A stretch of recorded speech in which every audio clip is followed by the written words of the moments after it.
Bonjour et bienvenue à C2, où vous allez apprendre l'anglais facilement et naturellement. Avec moi, Sam. J'ai enseigné l'anglais depuis plus de 20 ans ici en France. Donc, vous êtes prêts?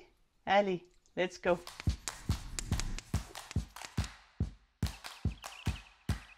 Aujourd'hui, on va parler de there is et there are.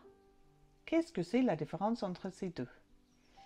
Si vous avez bien suivi mes cours, vous savez que le S, c'est pour singulier. Quand on parle des choses en pluriel, there are people. Il y a des gens.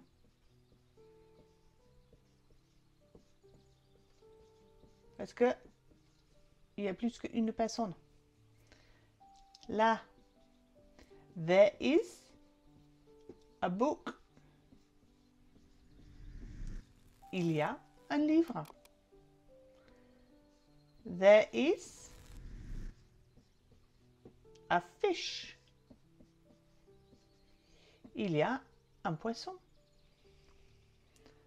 There are grapes. Il y a des raisins. There is an apple. Il y a une pomme.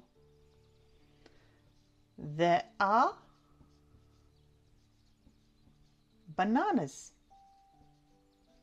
Il y a des bananes.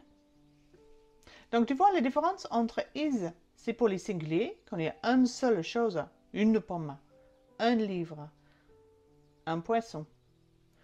Ou, s'il y a plusieurs, des raisins, des gens, des bananes.